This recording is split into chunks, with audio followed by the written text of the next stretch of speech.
Hello बच्चों। तो बच्चों हमारा प्रतिशत का ये चौथा वीडियो है और मैंने पिछले 3 वीडियो में प्रतिशत क्या होता है, प्रतिशत कैसे निकालते हैं और प्रतिशत को भिन्न में बदलना, भिन्न को प्रतिशत में बदलना और प्रतिशत को दशमलव भिन्न में बदलना, बेसिक जानकारी हमने इसमें बताई थी। अब इससे आगे जो हम बताने जा रहे हैं वो है कि प्रतिशत से कुछ कठिन सवाल जो विभिन्न प्रतियोगी परीक्षाओं में नवोदय विद्यालय, सैनिक स्कूल इत्यादि परीक्षाओं में पूछे जाते हैं। तो नेक्स्ट क्वेश्चन हम देखते हैं, जहाँ पर हमने पिछली वीडियो में क्वेश्चन किए थे उससे आगे हम देखते हैं। हमारा जो क्वेश्चन नंबर 4 है कि टमाटर के भार में 90% पानी है। यानी हमारे पास टमाटर हमने कुछ टमाटर लिए और उन टमाटर्स में 90% तो पानी की मात्रा है। ठीक है, ये हमारा पहली लाइन हुआ। ठीक है, अब हम अगर 25 किलोग्राम टमाटर लें तो उसमें कितना पानी निकलेगा, यानी कि पानी का जो भार है, वेट है, वो कितना निकलेगा। तो यहाँ पर देखिए हमारे पास हम 25 किलोग्राम टमाटर ले रहे हैं तो 25 किलोग्राम का 90% हम अगर निकाल दें तो वो पानी की मात्रा होगी। ठीक है, जितना हम टमाटर ले रहे हैं उसका 90%, क्योंकि 90% पानी है। तो हम जो है, जितना हमारे को पूछा गया है कि 25 किलोग्राम टमाटर में पानी का भार कितना होगा, तो हमने लिखा 25 किलोग्राम में पानी का भार बराबर 25 का 90%। ठीक है, तो 25 की जगह 25, का जगह हमने गुणा का चिन्ह लगाया और 90% को हमने भिन्न में बदल दिया, प्रतिशत का चिन्ह हटाया और बटे 100। तो जब हम इसकी कैलकुलेशन करेंगे तो यहाँ पे देखिए जो लास्ट वाला ज़ीरो है, इस लास्ट वाले ज़ीरो से कैंसिल हो गया। ठीक है, और यहाँ पर अब आप देखिए कितना होगा, या हम 25 से 100 को भी काट सकते हैं। अगर हम 25 से 100 को काटना चाहें तो 25 चौको 100 और 90 को ज्यों का त्यों हमने 90/4 लिख दिया। ठीक है, तो 4 का भाग हम 90 में देंगे जब, तो 4 दूनी 8। ठीक है, एक शेष रहा, फिर उतारा 0, फिर 4 का भाग 10 में देंगे, 4 दूनी 8। ठीक है, फिर हमने दशमलव लगाया और शेष 2, 0, 4 पंजे 20। ठीक है, हम यहाँ पर भाग दे के भी बता सकते हैं कि 4 का भाग अगर हम 90 में देंगे, ठीक है, तो 90 को बच्चों हम 90.0 भी लिख सकते हैं। 4 दूनी 8, 9 में से 8 घटाया 1, ठीक है, उतारा 0, 4 दूनी 8 और 10 में से 8 घटाया 2। अब हमने इस जीरो को लेना है, लेकिन जीरो से पहले डेसिमल है, हमने यहाँ डेसिमल लगाया और जीरो नोट किया और 4 पंजे 20। तो ये 22.5 किलोग्राम, क्योंकि यहाँ किलोग्राम में था 25, तो 25 किलोग्राम टमाटर में 22.5 किलोग्राम पानी निकलेगा। अच्छा, इस क्वेश्चन को हम दूसरे मेथड से भी कर सकते हैं, जिसको हम यूनिटरी मेथड का इस्तेमाल करते हैं। तो देखो, जो पहली लाइन कह रही है कि टमाटर के भार में 90% पानी है। 90% का मतलब ये हुआ कि अगर हम 100 किलोग्राम टमाटर लेंगे तो उसमें 90 किलोग्राम पानी निकलेगा। यहाँ तक की लैंग्वेज हमारी ये बता रही है कि 90% पानी है, यानी कि अगर 100, क्योंकि 90% 100 में से माना जाएगा, तो हम इसको देखिए, इसको हम ऐसे भी कर सकते हैं कि यदि हम 100 केजी टमाटर लेंगे तो उसमें जो पानी की मात्रा होगी वो 90 किलोग्राम होगी। यानी यहाँ से यहाँ तक की परिभाषा में ये बता रही है कि 100 किलोग्राम टमाटर में 90% क्या है, पानी की मात्रा है। तो 90% का मतलब ये होगा 100 में से 90। ठीक है, तो 100 किलोग्राम टमाटर में पानी है 90 किलोग्राम। ठीक है, और यदि हम 1 किलोग्राम टमाटर लें, ठीक है, तो 1 किलोग्राम में पानी की मात्रा कम होगी। कम के लिए हम भाग करते हैं, यानी कि जो दाईं तरफ है उसको, ये 100 बाईं तरफ चला जाएगा, बटे में चला जाएगा, जो बाईं तरफ है वो भाग में चला जाएगा। ठीक है, तो 1 किलोग्राम टमाटर में 90/100 किलोग्राम पानी की मात्रा निकलेगी। अब हमें पूछा गया है कि 25 किलोग्राम टमाटर में पानी की मात्रा, तो यहाँ पर हम 25 केजी में कितना पानी निकलेगा, ठीक है। ऊपर की लाइन को हम छोड़ देते हैं, इन दोनों में कंपेयर करते हैं, तुलना करते हैं कि जब 1 किलोग्राम टमाटर में पानी की मात्रा है 90/100 किलोग्राम, तो 25 किलो में ज़्यादा होगी। ज़्यादा के लिए हम गुणा करेंगे, किसकी गुणा, जितना एक में है, तो एक में है 90/100 केजी, और 25 किलोग्राम में ज़्यादा पानी निकलेगा तो इसको 25 से हम गुणा कर देंगे, ठीक है। और 25 से हम 100 को काटेंगे 4 बार, यानी 90/4, ठीक है। तो 4 का हम 90 में भाग देंगे तो यही हमें आंसर मिलेगा, 22.5 किलोग्राम पानी निकलेगा, ठीक है।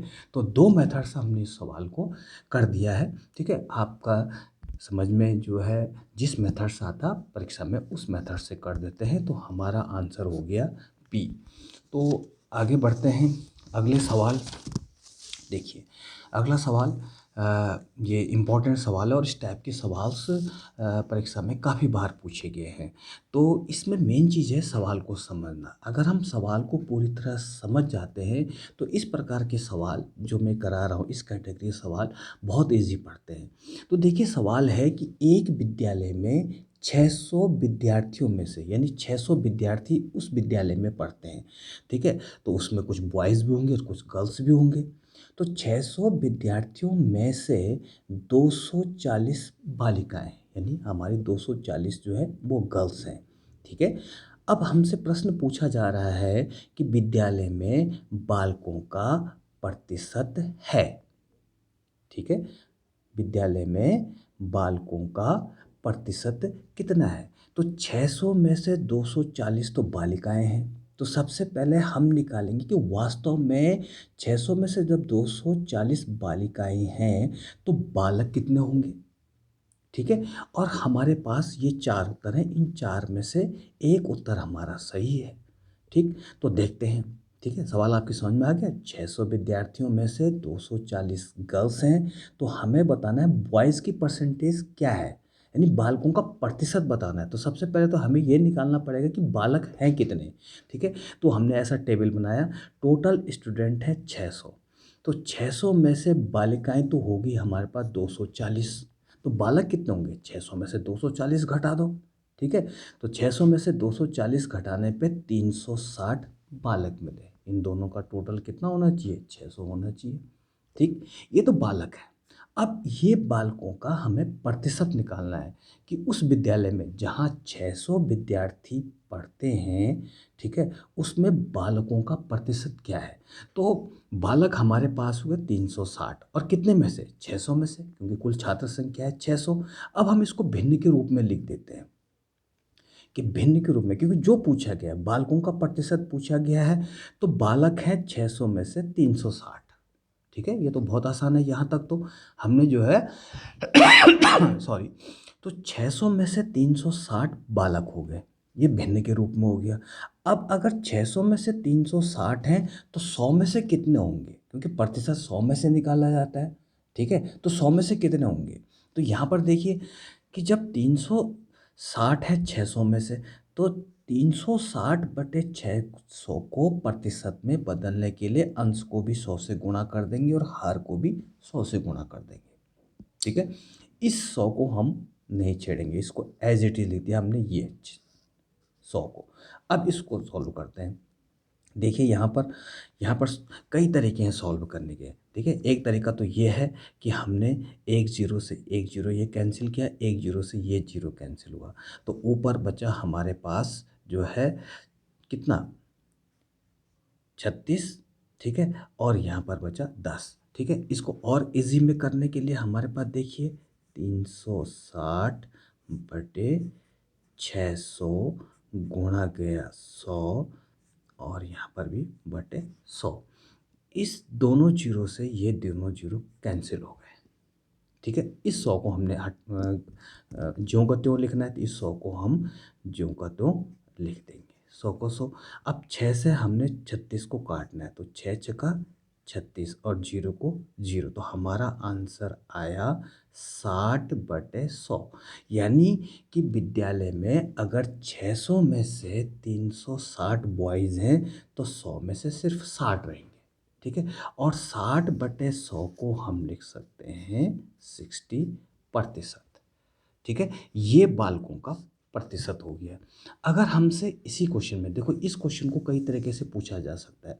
अगर ये पूछा होता कि विद्यालय में बालिकाओं की संख्या, तो बालक तो हमारे पास 60 हैं, तो बालिकाएं हमारे पास 40% बची, क्योंकि दोनों का टोटल 100% होना चाहिए।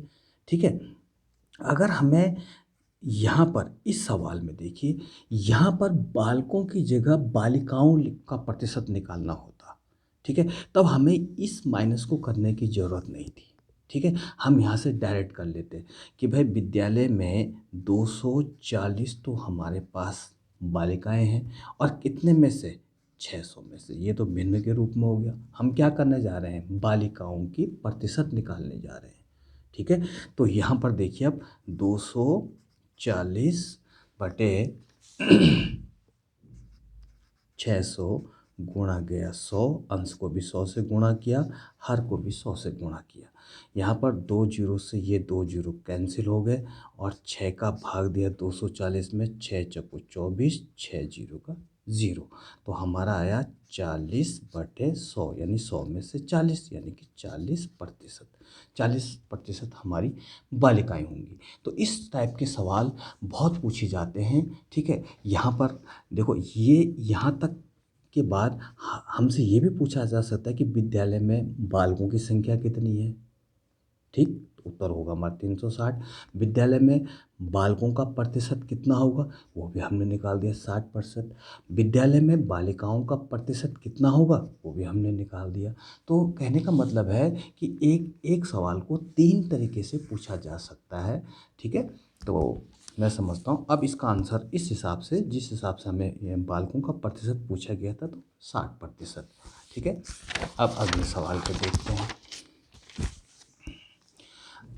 अगला सवाल देखिए, एक संगीत समारोह में प्रथम श्रेणी के लिए 15% टिकट आरक्षित है। ठीक है, कहीं पे म्यूज़िकल प्रोग्राम चल रहा है, तो वहाँ पर जो है श्रेणियाँ बटी होती हैं सीट के हिसाब से। जो सबसे आगे बैठते हैं, कुछ पंक्तियों को प्रथम श्रेणी बोलते हैं, फिर सेकंड्स जो नंबर बीच में सेकंड और लास्ट में थर्ड, इस प्रकार के बटे होते हैं। तो जो प्रथम श्रेणी की जो टिकट है वो 15% है। यानी कि अगर पूरे संगीत सभा में 100 लोग आ रहे हैं, तो 15 सीटें फर्स्ट क्लास की हैं। ठीक, आगे देखिए, यदि सारे टिकट बिक गए हैं, यानी फर्स्ट क्लास के सारे टिकट बिक गए हैं, कितने परसेंट, 15% बिक गए हैं। ठीक, अच्छा, और वास्तविक प्रथम श्रेणी के टिकट हैं 171 टिकट हैं। यानी जो प्रथम श्रेणी के 171 टिकट हैं। यहाँ तो हमने माना है कि 15% है, अगर 100 हैं तो। ठीक है, अब ना मालूम प्रथम श्रेणी की सीट कितनी है। ये तो 15% तो ये बता रहा है कि अगर 15 सीट जो है प्रथम श्रेणी के हैं। लेकिन यहाँ से पता लग रहा है कि प्रथम श्रेणी के कुल 171 सीट हैं, यानी 171 टिकट हैं, और वो सारे बिक गए हैं। तो टोटल उस संगीत समारोह में टोटल कितने टिकट बिके हैं। ठीक, तो हम जो है यहाँ पर देखिए कि हम इस टाइप के क्वेश्चन को, ये हमारी सेकंड कैटेगरी के क्वेश्चन आ गए कि माना हमने कि पूरी संगीत समारोह में 100 टिकट है। ठीक है, प्रथम श्रेणी के हो गए 15, अगर 100 टिकट हैं तो प्रथम श्रेणी के 15 टिकट हो गए, यानी 15 सीट हो गई। ठीक, और अन्य अन्य में जो भी है, सेकंड है, थर्ड है। ठीक है, तो अन्य कितने होंगे, तो 100 में से 15 घटा है 85, यानी 85। ठीक, तो वास्तविक जो है टिकट श्रेणी है हमारे पास 171। तो हम इसको ऐकिक नियम से, इस प्रकार के सवालों को जो करने के वैसे बहुत तरीके हैं, लेकिन ऐकिक नियम से ये इजी पड़ जाते हैं। तो हमारा मेन चीज़ है क्वेश्चन को समझना कि भाई 15% टिकट फर्स्ट क्लास के थे और सारे बिक गए। लेकिन वास्तव में जो प्रथम क्लास के टिकट थे वो 171 थे और सारे बिक गए। ठीक। तो हमारे पास अब स्टेटमेंट हो गया कि जब टिकट 15 हो, ठीक, तो कुल संगीत जो संगीत समारोह था उसमें कुल सीट थी 100। कब? जब टिकट जो है 15 टिकट प्रथम श्रेणी के हों तो कुल टिकट हो गए 100। जब टिकट एक था तो प्रथम एक टिकट था किसका? फर्स्ट क्लास का। ठीक है, तो जब टिकट एक होगा प्रथम श्रेणी का तो कुल टिकट होंगे 100/15, यानी कि जो दाईं तरफ है वो ऊपर जाएगा और जो बाईं तरफ 15 है वो नीचे जाएगा। लेकिन अब वास्तव में टिकट है प्रथम श्रेणी के 171। तो अब इन दोनों की, क्योंकि ऐकिक नियम में पहले हम एक पे कोई चीज़ लाते हैं और फिर जो हमें रिक्वायरमेंट है, जो ज़रूरत है, उस पे जाते हैं। तो हमने एक पे निकाल दिया कि जब एक टिकट प्रथम श्रेणी का है तो कुल टिकट होंगे 100/15। अब वास्तव में टिकट है 171 प्रथम श्रेणी के, तो हम लिखेंगे जब 171 टिकट प्रथम श्रेणी के हों तो कुल टिकट फर्स्ट सेकंड थर्ड जितनी भी श्रेणियां हैं उसके कितने होंगे। तो एक की हमने वैल्यू निकाल दी है, एक के लिए वैल्यू निकाल दी है, तो एक है 100/15 गुणा गया 171 टिकट अगर प्रथम श्रेणी के हैं तो कुल टिकट होंगे, इसको गुणा कर देंगे जो एक के सापेक्ष में है, तो 100/15 गुणा गया 71। अब इसको जो है हम अगर हम हल करें, ठीक है, तो इसको हल करके देखते हैं। देखिए 5 से ये कट जाएगा, 5 तिया 15 और 5 दूनी 10, 5 जीरो जा जीरो, 20 बार कट गया। 3 का भाग 171 में चला जाएगा क्योंकि जो विभाजिता का नियम है वो यही कह रहा है कि 3 का भाग 171 में चला जाता है। देखिए कैसे, 7 और 1 8 और 1 9, हमने इसको जो है सम ऑफ द डिजिट से कर दिया। ठीक है, तो 3 से हमने 171 को काट दिया, 3 पंजे 15, ठीक है, शेष आया 2, 21, 3 सता 21। अब 57 की 20 से गुणा करनी है, ठीक है, तो 20 सता 140, हासिल 14, 20 पंजे 100 और 100 और 14 114। तो टोटल उस संगीत समारोह में 1140 टिकट या 1140 सीट होंगी, जिसमें से 171 टिकट जो है वो प्रथम श्रेणी के होंगे। ठीक है, अगर मैं इसका 15% निकालूं तो 171 ही आएगा। हम उसके उत्तर की जांच कर सकते हैं कि 15% of this, 15% of 1140 is equal to 171 आएगा। ठीक है, तो ये सवाल भी जो है पिछले 3 साल पहले ये सवाल पूछा गया था। आगे देखिए अगली कैटेगरी के सवाल देखिए, इसमें यहाँ पर लिखा हुआ है 500 ग्राम। जो 500 ग्राम है वो 4 किलोग्राम का कितने प्रतिशत है। ठीक, अब इसमें 4 उत्तर दिए गए हैं। ये जो 500 ग्राम है वो 4 किलोग्राम का कितने प्रतिशत है। ठीक है, तो यहाँ पर अब हमें काफ़ी सावधानी पूर्वक चलना पड़ेगा। यहाँ पे देखिए ये चीज़ जो पहली क्वांटिटी है वो ग्राम में है और दूसरी क्वांटिटी किलोग्राम में है, तो दोनों सेम क्वांटिटी में होने चाहिए, यानी ये दोनों ग्राम में हो या दोनों किलोग्राम में हो, यानी एक दोनों में से एक चीज़ को हमें बदलना पड़ेगा और किलोग्राम को हम आराम से ग्राम में बदल सकते हैं। ठीक है, तो जब इस प्रकार की दो क्वांटिटी हो तो जो बड़ी राशि है उसको जो है छोटी राशि में कन्वर्ट किया जा सकता है। तो हमें पता है कि 1 किलोग्राम में 1000 ग्राम होते हैं, हमारे पास 4 किलोग्राम है तो 4 किलोग्राम में 4000 ग्राम, क्योंकि 2 किलोग्राम में 2000, 3 किलोग्राम में 3000, 4 किलोग्राम में 4 गुणे 1000, 4000 ग्राम। ठीक, अब हमारा सवाल यहाँ पर ऐसा हो गया कि 500 ग्राम कॉमा 4000 ग्राम का कितना प्रतिशत है। ऐसा करना ज़रूरी है क्योंकि रुपए पैसे के सवाल में भी कई बार ऐसी सवाल पूछे जाते हैं या मीटर सेंटीमीटर बोलते हैं, तो वहाँ पर जो है हमें जो बड़ी यूनिट है उसको छोटी यूनिट में कन्वर्ट कर लो। तो अब हमारा सवाल हो गया 500 ग्राम 4000 ग्राम का कितना प्रतिशत है। अब इसको हम सीधी लैंग्वेज बनाते हैं कि माना 4000 ग्राम की, 4000 ग्राम कोई वस्तु है, ठीक है, 4000 ग्राम सपोज कुछ भी है, 4000 ग्राम सपोज 4000 ग्राम यहाँ पर चीनी है। ठीक है, और उन 4000 ग्राम में से आपको 500 ग्राम दिया जा रहा है। तो आपको कितना परसेंट मिला? 4000 ग्राम चीनी में से आपको 500 ग्राम चीनी दी जा रही है, ठीक है? तो आपको कितना प्रतिशत चीनी मिली? तो सबसे पहले हम इसको भिन्न में बदल देते हैं, यानी कि भिन्न के रूप में देखें 4000 ग्राम में से, अगर मैं इसको ग्राम लिख दूं और इसको भी ग्राम लिख दूं, 4000 ग्राम में से आपको 500 ग्राम दिया जा रहा है। तो आपका जो हिस्सा हुआ ये ऐसे लिख सकते हैं कि 4000 में से 500 ग्राम, ठीक। तो हमारे पास अब ये चीज़ भिन्न के रूप में हो गई। और आप जानते हैं भिन्न को हमने किस में बदलना है? प्रतिशत में। तो जब आपको 4000 में से 500 ग्राम मिल रहा है तो 100 में से कितना मिलेगा? यही तो कह रहा है कितने प्रतिशत है। तो लिहाजा हमने क्या करना है कि इसको भिन्न में बदल देना है, 500 बटे 4000। तो अंश को भी 100 से गुणा करेंगे और हर को भी 100 से गुणा करेंगे, ठीक। इस 100 में कोई छेड़खानी नहीं, तो ये 100 को हमने 100 लिख दिया क्योंकि हमें प्रतिशत पूछा गया है कि 100 में से कितना मिलेगा। तो यहाँ पर देखिए, यहाँ पर लास्ट में 2 जीरो इस 2 जीरो से कैंसिल हो गए, ठीक है। ये इससे कैंसिल हो गया, ठीक। अब हमारे पास हो गया यहाँ पर 50 बटे 4। तो 4 का भाग भी 50 में दे दो, यानी 4 का भाग भी 50 में दे दो। ये दशमलव भिन्न में आएगा, सॉरी ये 50 है, ये भी दशमलव में आएगा, ठीक है। तो कितना आएगा? 4 एकम 4, 5 में से 4 घटाया 1, उतारा 0, 4 दूनी 8, ठीक है। 10 में से 8 गए 2। अब हमें क्या करना है? इसको 50.0 लिख सकते हैं। अब इस जीरो को नोट करने से पहले, इससे पहले डेसिमल है, यहाँ डेसिमल शिफ्ट कर दीजिए, ठीक है। और आप जीरो को नोट करके ये 20 हो गया और 4 पंजे 20, तो आया 12.5।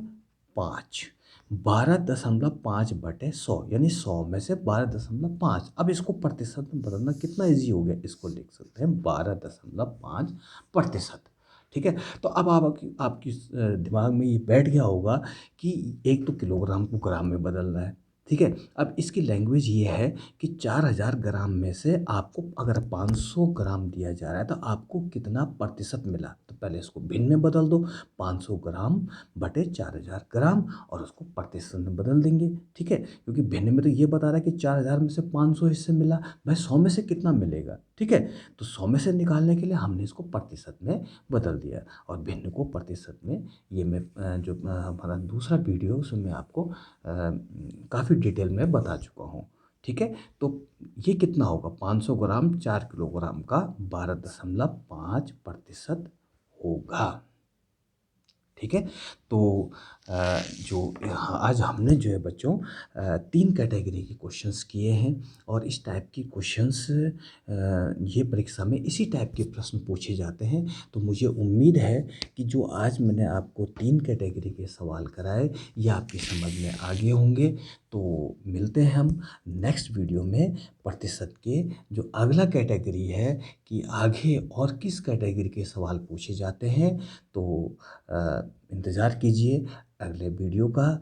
Till then bye bye.